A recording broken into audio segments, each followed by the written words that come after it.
Vamos a continuar con la epístola de Pablo a los Corintios y vamos al capítulo 6, en donde el apóstol Pablo continúa tratando con los problemas que se presentaban en la iglesia de Corinto. Problemas de los cuales él había recibido noticias y escribió esta carta porque tenía interés en aquellos que eran sus hijos espirituales. Por ejemplo, ya vimos que había un caso de inmoralidad terrible en medio de ellos y ellos se habían mostrado tolerantes y soberbios. Y Pablo les instruye acerca de su responsabilidad y de la manera en que deben actuar, cómo deben de poner a esa persona fuera de la iglesia para que, ya que quiere seguir a Satanás, pues Satanás destruya su cuerpo, pero no va a perder su salvación. Entonces, en medio de decirles lo que tienen que hacer, también les asegura la seguridad de la salvación. Les habla de la seguridad de la salvación. Pero había otros asuntos importantes. Se estaban presentando problemas entre los creyentes. Y la iglesia, en lugar de resolverlos por su indiferencia o su ineficacia, hacía que se sumara a los problemas el mal testimonio, llevando esos problemas a tratar de resolverlos en los tribunales de los incrédulos. Y dice por eso en el versículo 1, ¿osa alguno de vosotros, es decir, se atreve alguno de ustedes, cuando tiene algo contra otro creyente, obviamente, ir a juicio delante de los injustos y no delante de los santos? Cuando dos creyentes tienen un problema, o sea, no es algo extraño que eso pase. Somos seres humanos, somos pecadores y en nuestras relaciones humanas se pueden presentar problemas. Y cuando tienen un problema, el camino a seguir es buscar a una persona cristiana que nos ayude a dilucidar ese problema. Esos problemas pueden ser, por ejemplo, un trabajo que solicitaste a otro creyente, se lo pagaste y no lo realizó. Eso es un problema. También pudiera ser que alguien te solicitó que le prestaras algo, se lo prestaste, lo dañó y no se hizo responsable del daño. O tal vez le prestaste dinero a un creyente, lo ayudaste a salir de un problema, pero no te pagó. Entonces, estos problemas deben ser resueltos entre los creyentes. Tal vez había creyentes que al enterarse de los problemas se consideraban indignos de intervenir y argumentaban, pero ¿quién soy yo para juzgar a mis hermanos? Pablo opone a esta excusa, a este argumento, el hecho de que los cristianos vamos a juzgar al mundo y vamos a juzgar a los ángeles, por lo cual no debemos considerarnos indignos de intervenir para juzgar cosas pequeñas, que son cosas de este mundo. Dice el versículo 2, ¿o no sabéis que los santos han de juzgar al mundo? Y si el mundo debe ser juzgado por vosotros, ¿sois indignos de juzgar cosas muy pequeñas? ¿O no sabéis que hemos de juzgar a los ángeles? ¿Cuánto más las cosas de esta vida? Nuestra participación en el juicio del mundo, tal vez esto nos llama la atención, ¿cómo que nosotros vamos a juzgar al mundo? Nuestra participación en el juicio del mundo y de los ángeles se sustenta, entre otras cosas, sobre la declaración de Juan 5:22, que dice, porque el Padre a nadie juzga, sino que todo el juicio dio al Hijo.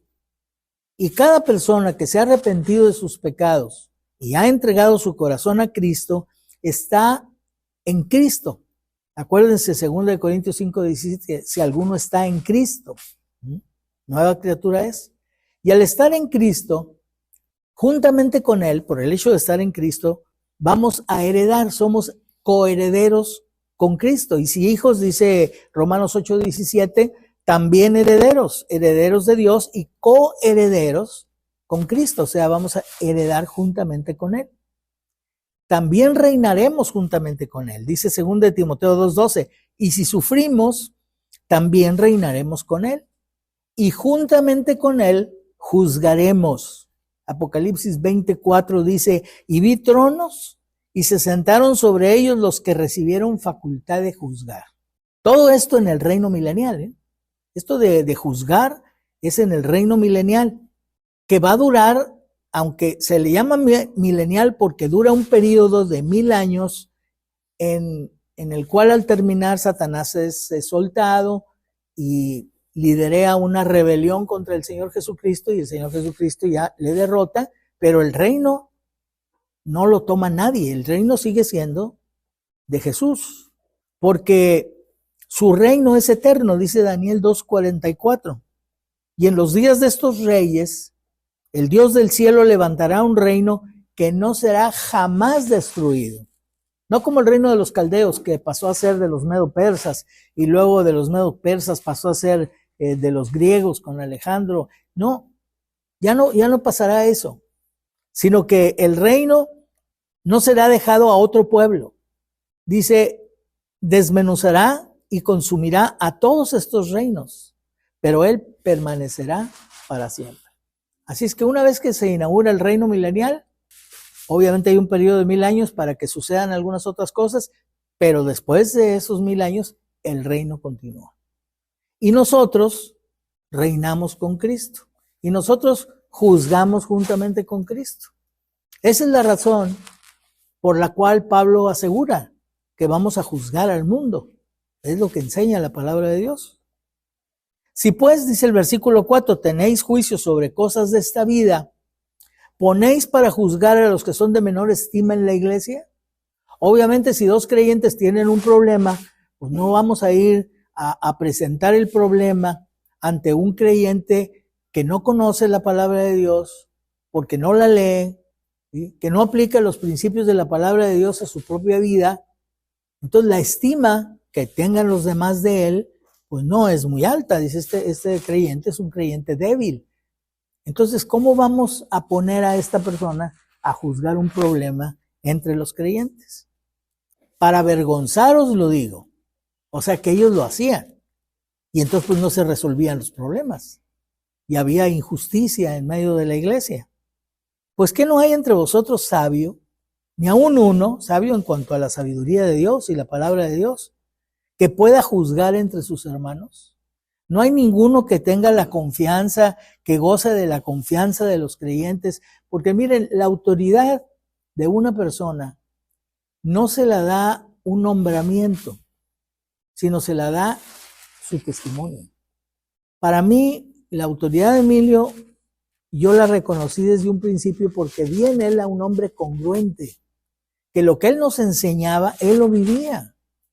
Para mí fue impresionante la noche que yo recibí a Cristo. Yo con 16 años fuimos atrás de la casa que había ahí en el rancho donde era el campamento y él se puso de rodillas juntamente con nosotros para hacer una oración por nosotros. Y eso a mí me impresionó porque aparte de que era norteamericano, y ya de por sí ya lo ves así, ¿sí? Aparte de eso, pues tenía mucha personalidad. Y yo tenía 16 años. Entonces yo lo veía a él, cómo este hombre se arrodilla y ora por nosotros. Y luego después de que terminó ese campamento y asistí por primera vez a una reunión, se acercó y me dijo, ¿cómo está Héctor? Se acordó de mí, no, pues olvídese. Ya después supe que preguntó cómo se llama. Sí, es cierto. Pero era inteligente, pues sabía que tiene un impacto que te saluden por tu nombre. Eso cuando uno dice, ay, me acuerdo de ti, pero ¿cómo te llamas? Entonces quiere decir que no pusiste atención cuando te dijeron cómo se llamaba. Entonces es verdad eso que les digo, no es una broma, me impresionó. Y después le dije, oye, Silvestre, le dije yo, se acordó Emilio de mí, dijo, me preguntó cómo te llamabas. Bueno, está bien, pues aprendí otra cosa. No me decepcionó, sino que aprendí. En la iglesia debe haber creyentes que tengan un buen testimonio, sean considerados maduros, con conocimiento de las Sagradas Escrituras, como para que puedan juzgar, puedan hacer justicia entre los creyentes que tienen un problema, aplicando los principios de la palabra de Dios. Pero ellos estaban acudiendo a creyentes de menor estima en la iglesia, los cuales al no poder resolver aquel problema, entonces los impulsaban sin pretenderlo a buscar la solución pleiteando en los tribunales del mundo. Dice el versículo 6, sino que el hermano pleitea en juicio, y esto ante los incrédulos. Así que, por cierto, fíjense bien, él no está aprobando que haya problemas, no está diciendo, hay problemas, no hay problemas que haya problemas, no está diciendo eso. Dice, ya de por sí es una falta en vosotros que tengáis pleitos entre vosotros mismos. Ya eso en sí es una falta. ¿Cómo es posible que los cristianos nos defraudemos unos a otros? No puede ser. Eso no es un buen testimonio. Pero si yo soy defraudado por un creyente, ¿qué me corresponde hacer a mí? ¿Demandarlo? ¿Llevar el asunto a que me lo resuelvan algunos creyentes o algún creyente y si no lo puede resolver, entonces demandarlo? No, dice, ¿por qué no sufrís más bien el agravio? ¿Por qué no mejor acepto que lo que hizo está mal, pero yo sé que todo Dios me lo ha dado, que todo viene de su mano y que Él hará justicia? Dios hará justicia en su momento. ¿Por qué no sufrís más bien el agravio? ¿Por qué no sufrís más bien el ser defraudados? En lugar de andar demandando, ¿sí? Acepta que falló este creyente y te defraudó. Tener problemas entre nosotros es una falta y motivo de vergüenza. Y agravamos la falta si llevamos el problema a ser juzgado por los incrédulos. El Señor nos enseña aquí que cuando hemos sido agraviados por otro creyente, busquemos la solución dentro de la misma iglesia, acudiendo a un creyente que tengamos en alta estima.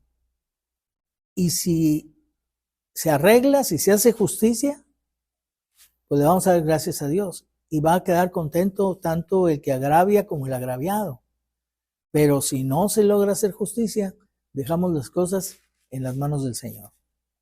Pero eso es para el que recibe el agravio. Dice el versículo 8, pero vosotros cometéis el agravio, o sea, vamos a la otra parte, y defraudáis, y esto a los hermanos. En lo anterior que Pablo dice, si ustedes se fijan, ha estado dirigiéndose a la parte agraviada, que busca justicia. Pero en la iglesia no han sabido resolver el problema y estos creyentes se habían ido a buscar justicia entre los incrédulos. Pero ahora se dirige a los que cometen los agravios, a los que con su conducta y falta de arrepentimiento hacen que se ponga en tela de duda su condición de creyentes. Porque cuando una persona defrauda, un creyente defrauda a otro, uno empieza a pensar, ¿realmente tendrá a Cristo? No conocemos su corazón, pero su conducta no nos da testimonio de que sea un verdadero creyente. Y eso se va a manifestar más adelante.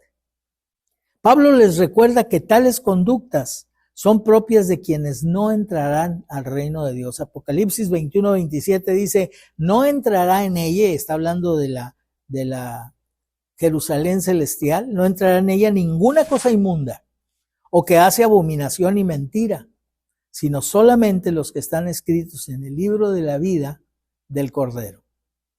Entonces, esto es algo que nosotros tenemos que preguntarnos. ¿Se nos hace fácil mentir? Creemos que una mentira no tiene ningún problema, que es un pecado pequeño. Es una mentira, pero es una mentira comercial. Los que se dedican a las ventas hablan mucho de mentiras comerciales, ¿no? Es decir, cuando ponderan mucho un producto que en realidad no es todo lo que ellos dicen que es, no hace todo lo que ellos dicen que hace, ¿sí? Y dicen ellos, son mentirillas comerciales, ¿sí? Otras mentiras podemos bautizar, las mentiras en la política son necesarias para poder llegar a acuerdos, porque si no llegamos a acuerdos, entonces, ¿cómo salimos adelante? Y luego las mentiras piadosas, ¿sí? Híjole, pues mira, me dijeron que le quedan un mes de vida, pero no, vas a ver, todo va a estar bien. No, sí vas a salir adelante, pobrecito, pues ¿para qué le voy a decir? No, pues no tienes por qué decirle que le dio un mes de vida, pero tampoco le digas que todo va a salir bien. Ora por él, invítalo a confiar en el Señor, pase lo que pase. ¿No sabéis que los injustos no heredarán el reino de Dios? No erréis. En otras palabras, no se equivoquen. pensando lo contrario, porque no entrarán ni los fornicarios, ni los idólatras, ni los adúlteros. Esto pega mucho en la sociedad actual, ¿no? Ni los adúlteros, ni los afeminados, ni los que se echan con varones. Es increíble que ahora en algunas iglesias o en algunas organizaciones tengan grupos especiales para estas personas. Porque digan, no, es que Dios también los ama. Sí, nadie dice que no los ama, pero no aprueba su conducta. Y nosotros no aprobamos su conducta. No los repudiamos, eso es incorrecto. Cristo murió por ellos. Pero si no se arrepienten y continúan en esa conducta, pues no pueden ser parte de la iglesia. Si a este hombre que tenía la mujer de su padre le dicen, ponlo fuera de la iglesia, ¿qué hubiera dicho el Señor Jesucristo en un caso como esos que ahora, con una mente muy abierta, las iglesias modernas toleran? Ni los afeminados. Fíjense que a veces eso de ser afeminado, pues tiene que ver. Yo recuerdo a una persona que era un cliente de mi mamá, y algunas veces fui a cobrarle algo que le debía, y era afeminado, o sea, tenía movimientos femeninos. Entonces me decía, mamá, ¿sabes qué? Lo que pasa es que él lo crió su mamá, y no tenía ni hermanos, y no tenía su papá, no tenía una figura paterna, pues entonces va copiando sin darse cuenta, pues todas las actitudes de su mamá. Otros tienen puros hermanos, puras hermanas, perdón. Silvestre es uno de ellos, pero no es afeminado. Pero él tiene puras hermanas, ¿sí? Yo creo que por eso tiene una voz así bien potente, para que no haya ningún problema. Bueno, los afeminados no es lo mismo que los homosexuales, porque aquí hace la diferencia, ni los que se echan con varones, ni los afeminados, ni los que se echan con varones. Una persona que es afeminada y se convierte a Cristo, tú lo enfrentas y le dices, yo me acuerdo de alguien un joven que recibió a Cristo y vestía de una manera que lo hacía verse muy femenino. Y entonces se acercaron a él y le dijeron, oye, mira, estos pantalones muy ajustaditos y todo esto no te hace ver varonil, no es correcto. Y él dijo, híjole, nadie me había dicho nunca nada. Y entonces pues cambió completamente. ¿Por qué? Porque tenía realmente a Cristo, quería agradar al Señor y dejó esa manera de vestir que no tenía ninguna connotación negativa, era una influencia simplemente de la misma familia. Ni los ladrones, ni los avaros, ni los borrachos, ni los maldicientes, ni los estafadores heredarán el reino de Dios. En esta lista podemos ver pecados muy graves y otros menos graves desde un punto de vista de evaluación social, ¿sí? Porque delante de Dios los pecados son todos iguales. Todos nos separan de Dios, entonces, chicos y grandes. Pero socialmente hablando, evaluándolo socialmente hablando, pues entonces están en puntos diferentes de gravedad. También encontramos algunos que eran considerados socialmente graves, pero que ahora, lo que decía hace rato, han sido puestos en la lista de pecados, han sido sacados más bien de la lista de pecados para ser puestos en una lista de conductas consideradas correctas. No, pues cada quien decide, toma sus decisiones, ¿verdad? Sin embargo, Dios no cambia. Y ninguna persona que practique estos pecados heredará el reino de Dios. Dios lo dice. Esto no significa que un verdadero creyente no pueda cometer alguno de estos pecados, pero no los practica. Y reacciona a la exhortación de la palabra de Dios y se arrepiente. Dice 1 Juan 3:9, todo aquel que es nacido de Dios no practica el pecado. Yo creo que sí entendemos la diferencia entre pecar y practicar el pecado, ¿no?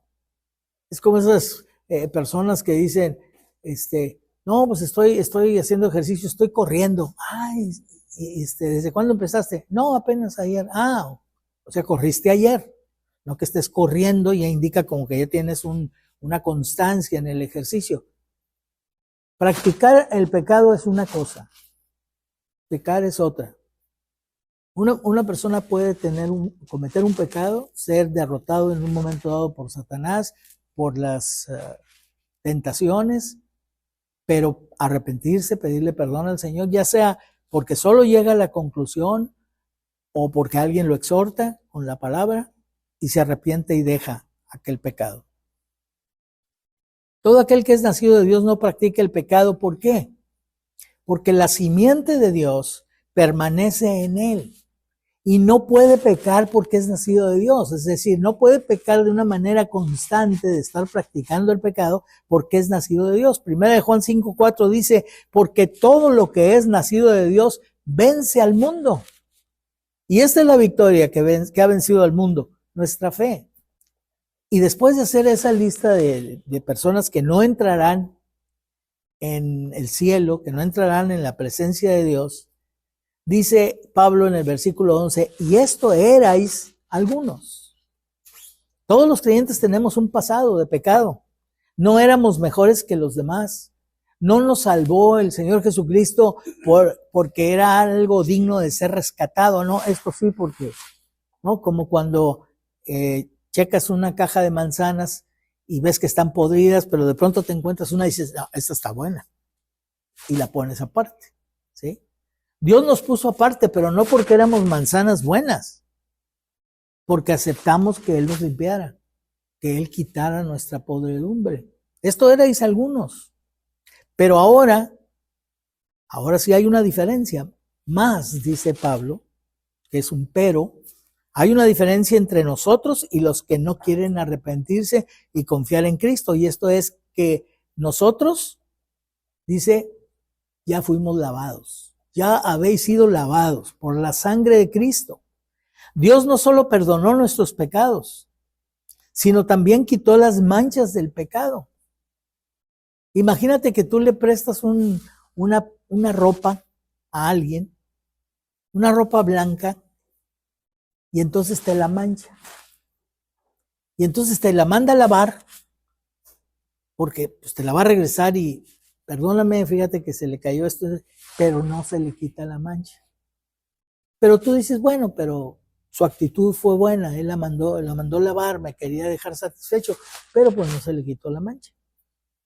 Pero lo que el Señor Jesucristo hace en nuestra vida es perfecto. Nos lava con su sangre, no solamente perdona nuestros pecados, sino que quita las manchas del pecado también. Y esto lo ilustra Apocalipsis 3:5, que dice, el que venciere será vestido de vestiduras blancas y no borraré su nombre del libro de la vida. Será vestido de vestiduras blancas, ya fuisteis lavados. La sangre de Jesucristo, su Hijo, dice primera de Juan 1:7, nos limpia de todo pecado. Ya habéis sido, aparte dice, ya habéis sido lavados, ya habéis sido santificados. Es decir, que ya fuimos puestos aparte del pecado y del mundo para servir a Dios. Primera de Corintios 1:2 dice, a la iglesia de Dios que está en Corintio, a los santificados en Cristo Jesús. O sea, ya fuimos santificados. Ya habéis sido justificados. Fíjense la obra de Jesucristo en nosotros. Nos lava de nuestros pecados. Nos deja como si no hubiéramos pecado con vestiduras blancas. Pero también nos santifica.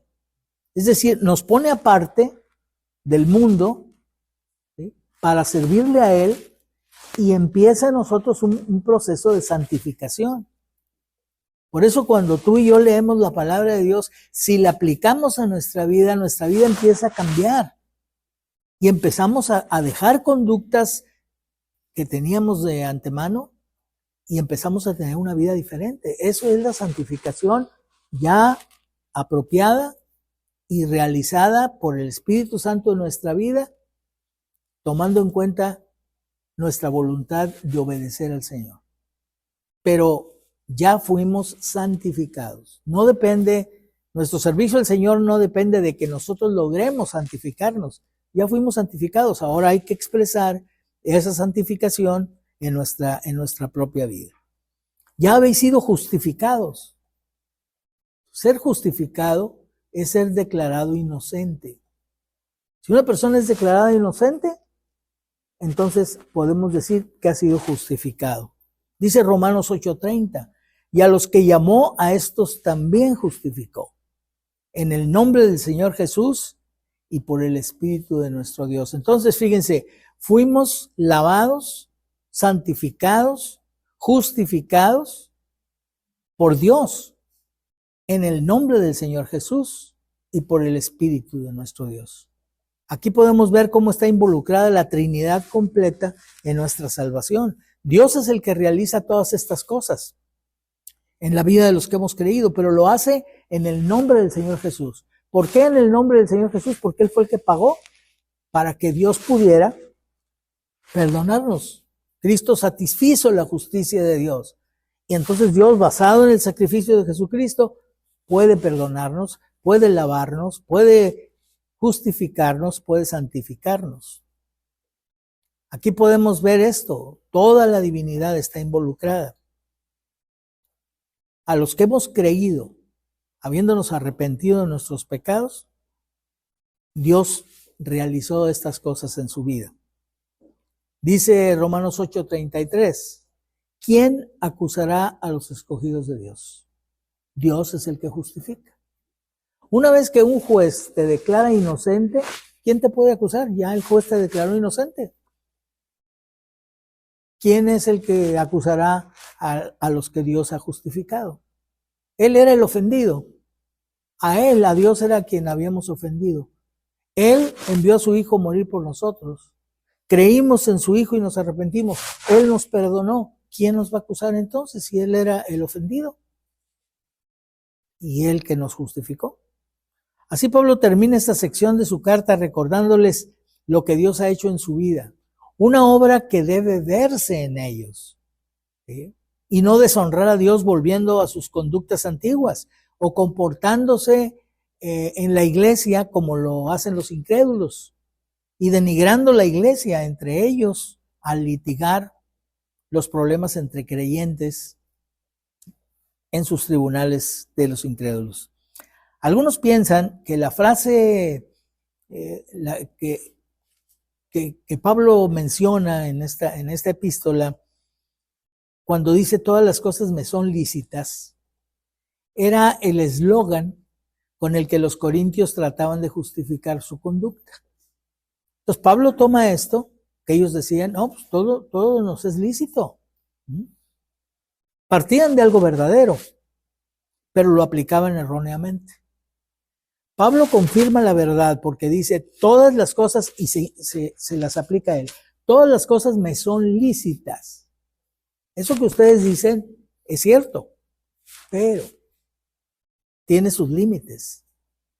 La libertad que Dios nos ha dado no es libertinaje, no es una licencia para pecar.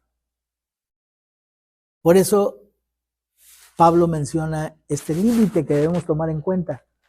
Todo me es lícito, pero no todo conviene.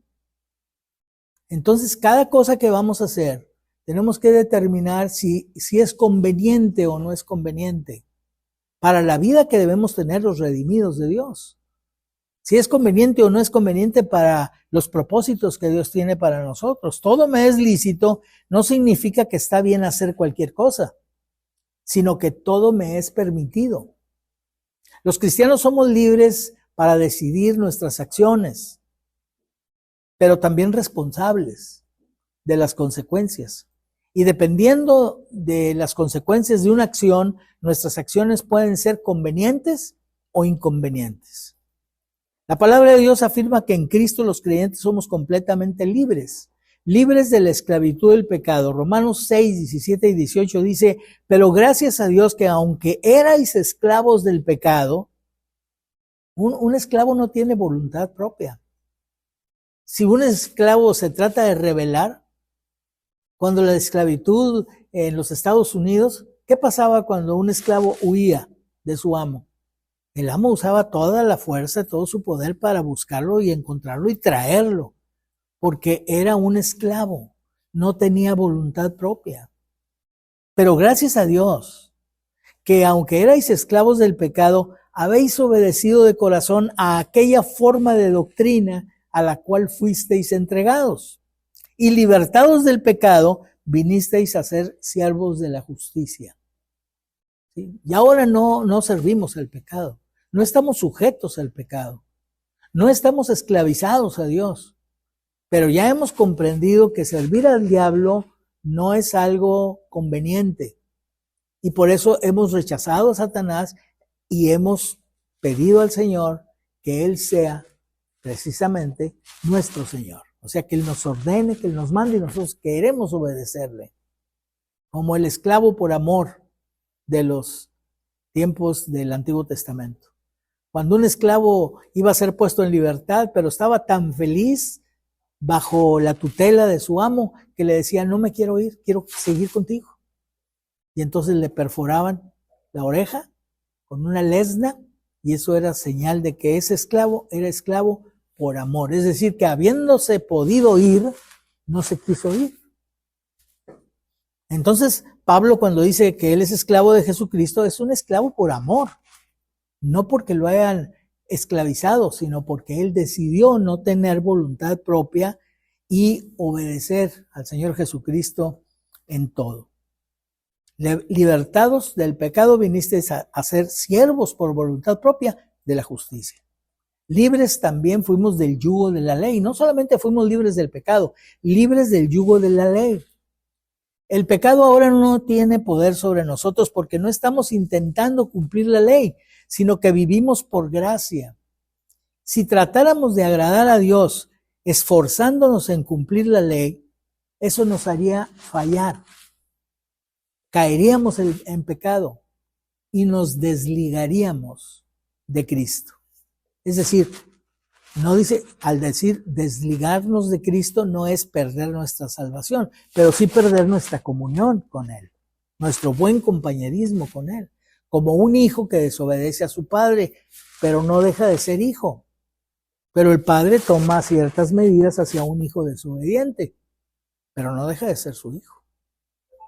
Así ahora nosotros, siendo hijos de Dios, pecamos, nos desligamos del compañerismo, de la aprobación de Dios, pero no dejamos de ser sus hijos. La ley es buena, Pablo lo dice en Romanos, es buena, pero ¿por qué lo que es bueno vino a ser pecado para mí? Dice Pablo. Porque yo no conociera la codicia si la ley no dijera no codiciarás. Y eso es porque la ley produce en la naturaleza pecaminosa el deseo de violarla.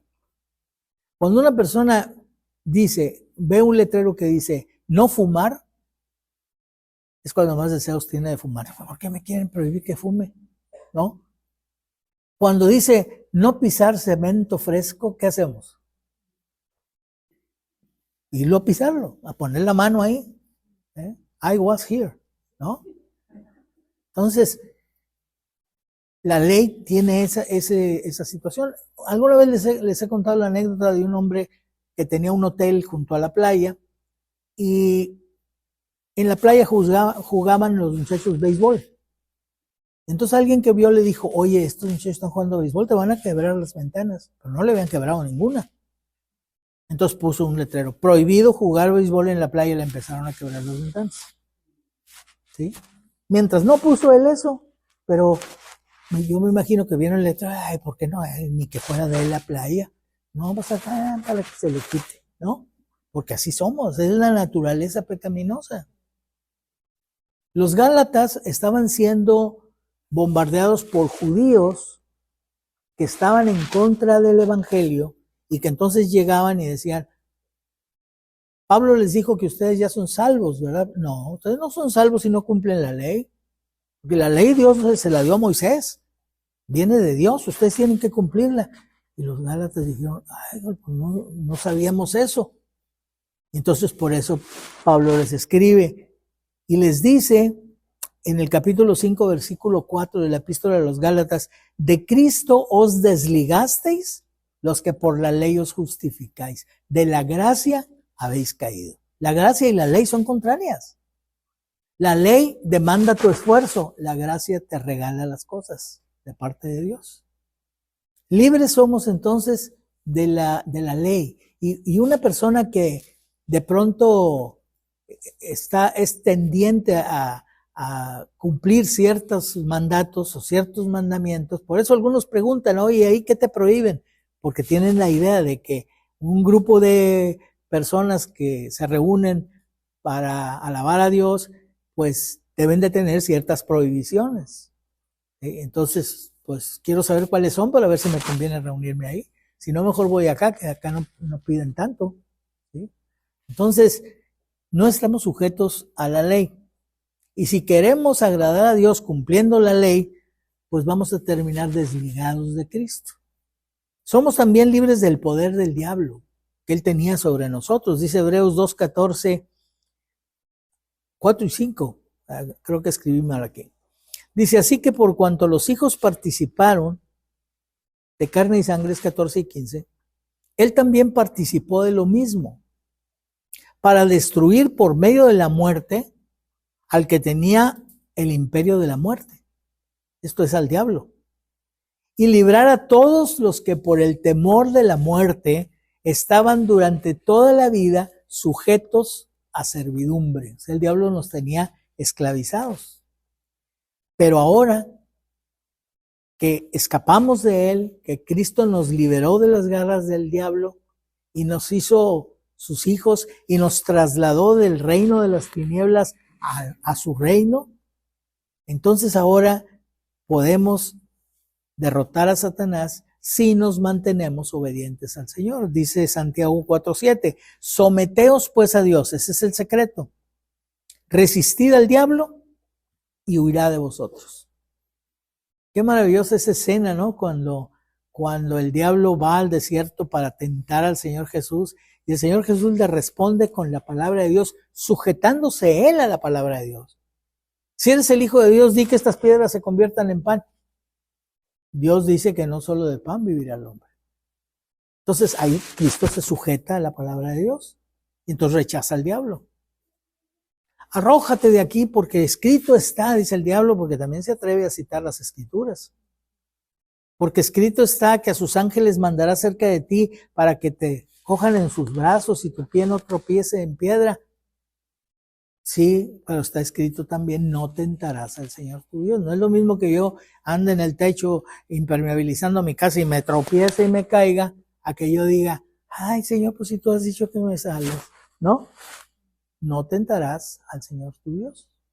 Oye, ¿cómo vas a salir a la carretera con ese carro con las llantas? Mira cómo las traes, están más lisas que un melón. Decía un amigo, están tan lisas que cuando pisan un chicle saben de qué sabor es. ¿Sí?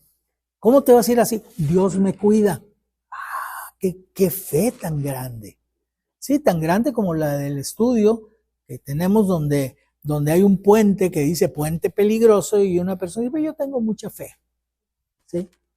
Sí, pero el puente es débil, ¿eso qué tiene que ver? El otro ve un puente de concreto con vigas ahí de acero y dice además, soporta 150 kilos, dice, pues yo peso 100, pues paso sin problema.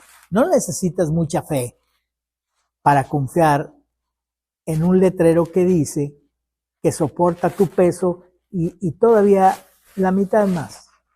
Pues no necesitas mucha fe. Pero ¿qué pasa cuando te dicen, oye, siéntate y ves una silla así toda media debilucha y dices, oye, ¿me aguantará? Sí, hombre, que no tienes fe.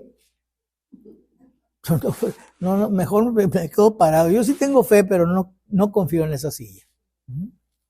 Entonces, es importante resistir a Satanás como lo hizo Jesús. Citando la palabra de Dios, pero no como conocimiento simple, sino como algo a lo que él estaba sujeto. Y un inconveniente de alguna de nuestras acciones, otro inconveniente, porque dijo Jesús, porque dijo Pablo, todo me es lícito, pero no todo conviene. Bueno, pues un inconveniente de algunas acciones sería que ejerzan control sobre nosotros. Todas las cosas me son lícitas, vuelve a repetir el apóstol, mas yo no me dejaré dominar de ninguna. Los vicios. Ándale, tómate una, solo una. Nadie se hizo alcohólico de la noche a la mañana. Todo alcohólico empezó tomándose una. Todo drogadicto empezó diciendo, voy a probarlo, y quedó atrapado. El sexo, otro método que Satanás utiliza para esclavizar a las personas. Todas las cosas las puedo hacer. Estoy facultado por Dios para ejercer mi voluntad, pero yo la quiero ejercer bajo su voluntad, dominada mi voluntad por su voluntad. Y entonces veo lo que voy a hacer. Si es algo que yo no sé si me vaya a dominar, yo recuerdo a un creyente que supe yo que él tomaba de vez en cuando algo. Y él defendía el punto. No, dice, yo cuando viajo en el avión y me ofrecen una copita, me ofrecen una... Hubo un tiempo en que daban unas botellitas así de vino en los aviones. Y oye, pero eso al Señor no le agrada. No, pero a mí no me afecta.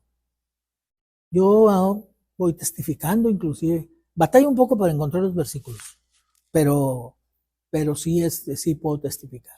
Y en su casa tenía un six-pack ahí en el refrigerador. Dice, yo me pongo con mi hijo a ver el fútbol y nos tomamos unas cervezas juntos.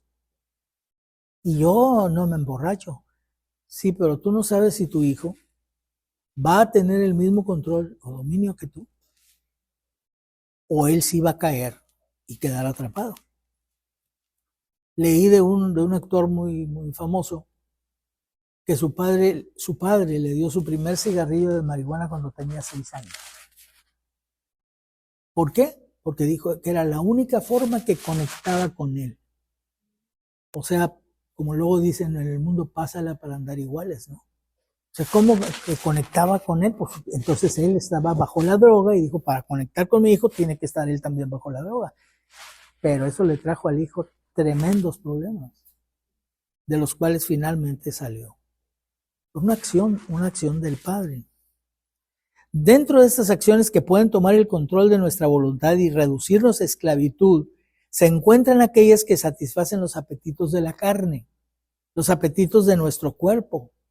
Pablo los representa todos con una sola palabra, las viandas. Es como la oración del Padre nuestro. El pan nuestro de cada día, dánoslo hoy. Oye, Señor, pero yo quiero carne. No. Tú pediste pan y yo te doy pan nada más. Claro, el pan representa todos los alimentos y representa todos los satisfactores que necesitamos y que vienen de parte de Dios. Las viandas que se mencionan aquí no se reduce a la comida y representan todo satisfactor del cuerpo. ¿Y qué dice Pablo de esto? Las viandas para el vientre y el vientre para las viandas. Sí, nuestro cuerpo requiere diferentes tipos de satisfactores, pero la vida no se reduce a tener nuestros apetitos satisfechos. Eso no es la vida. La vida es más que eso. Jesús así lo dijo en Lucas 12:23. La vida es más que la comida y el cuerpo es más que el vestido. ¿Y qué dice Pablo? Porque finalmente el cuerpo está destinado a morir. Pero tanto el uno como a las otras, tanto al cuerpo como a las viandas, las destruirá Dios. O sea, estamos sentenciados a muerte por causa del pecado, por causa de nuestra naturaleza pecaminosa. Cuidamos mucho el cuerpo que finalmente va a morir, excepto para aquellos que vivan cuando Cristo venga, no van a experimentar la muerte, van a ser transformados sin pasar por la muerte, pero si Cristo no viene antes, vamos a morir. Pero cuidamos el cuerpo un montón. Hay quienes, las mujeres no aceptan mucho ir envejeciendo. Entonces empiezan a hacer un montón de arreglos a un cuerpo que va a morir, se va a hacer polvo igual que todos los demás. Eso es poner mucha atención en las cosas pasajeras, en las cosas que no tienen el valor que nosotros les damos.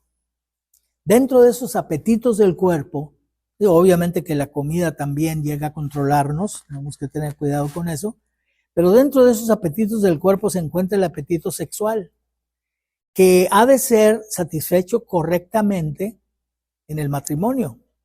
Hebreos 13:4 dice, honroso sea en todos el matrimonio y el lecho, la cama, sin mancilla. Esto habla de las relaciones sexuales. Pero a los fornicarios y a los adúlteros los juzgará Dios. El cuerpo, dice Pablo, no es para la fornicación. El cuerpo en los cristianos tiene un propósito trascendente. Ser usado para el Señor y estar sujeto a su voluntad. Porque el cuerpo no es para la fornicación, sino para el Señor. Y el Señor para el cuerpo. Él debe ser nuestro Señor. Él debe ser el que determine qué hacemos con nuestro cuerpo. Ahora recordemos que el cuerpo debe ser destruido por la muerte. Pero mientras estamos aquí, dice Colosenses 3:2, poned la mira en las cosas de arriba. No en las de la tierra, porque las cosas de arriba, donde está Cristo, permanecen.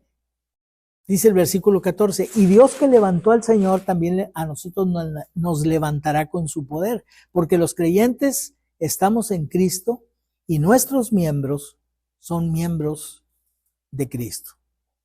Entonces, si el cuerpo y las viandas han de ser destruidos, no debemos dedicarnos a los satisfactores del cuerpo. Pero va a ser destruido y mientras, pues, a gozar la vida, no. Porque finalmente, los que estamos en Cristo, vamos a ser resucitados, así como Dios resucitó a su Hijo, el Señor Jesucristo.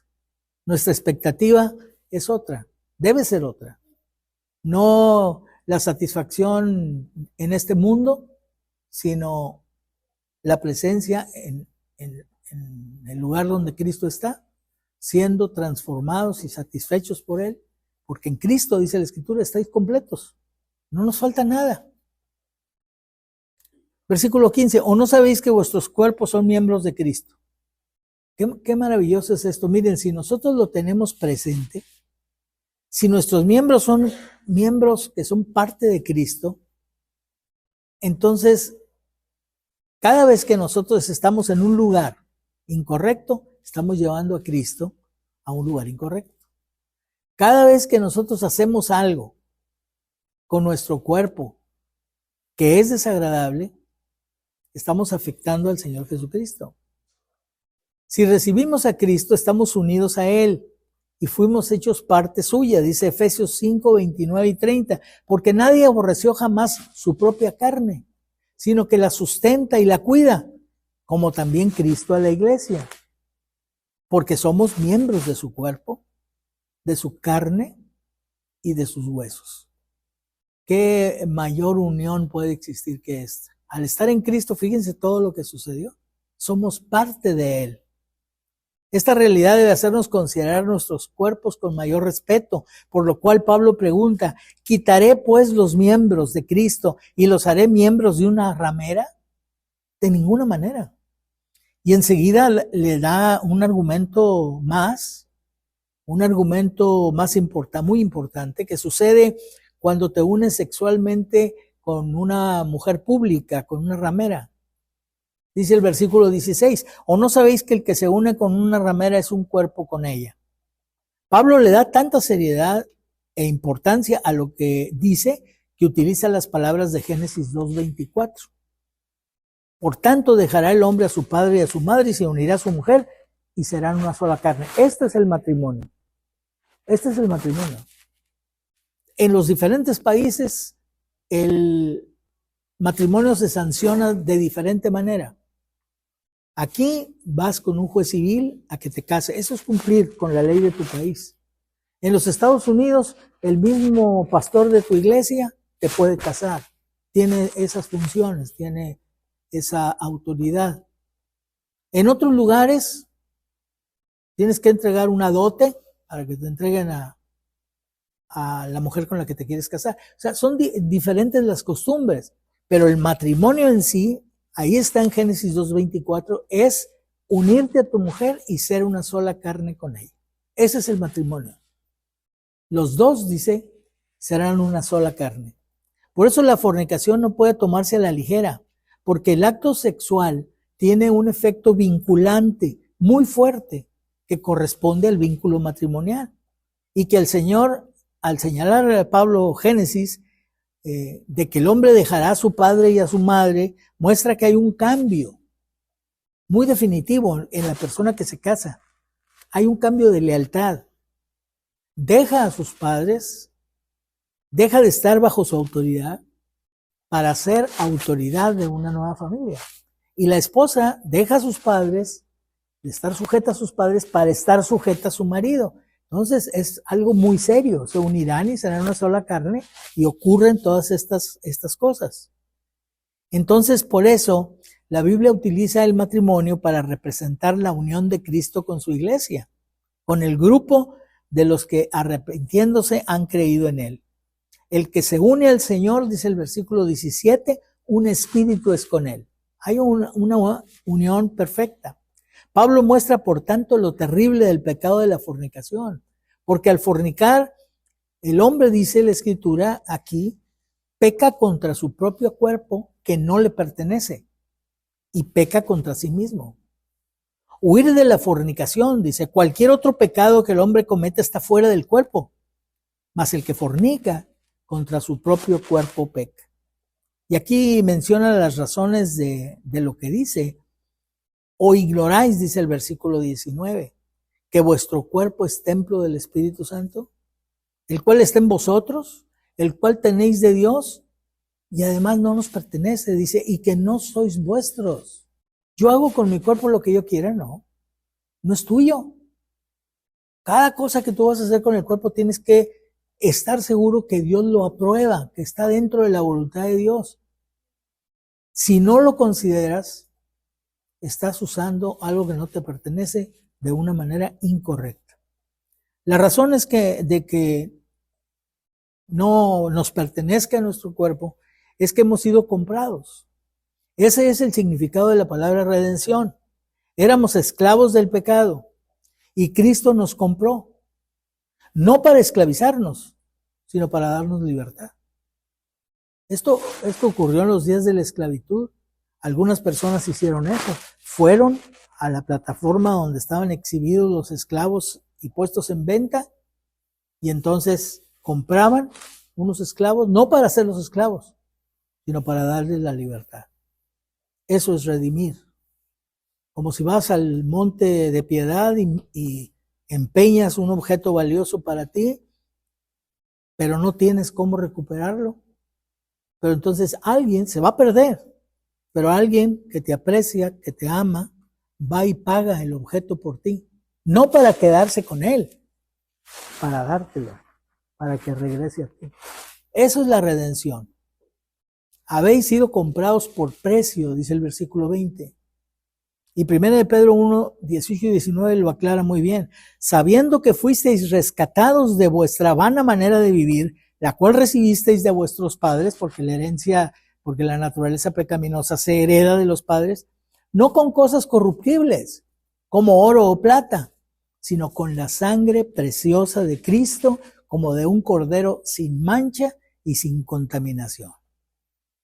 Saber esto debe llevarnos a entender que si nuestro cuerpo pertenece a Dios, que lo rescató a un precio muy alto, que fue la sangre de su único Hijo, el Señor Jesucristo, necesitamos usarlo para glorificar a Dios en nuestro cuerpo y en nuestro espíritu, los cuales le pertenecen a Dios.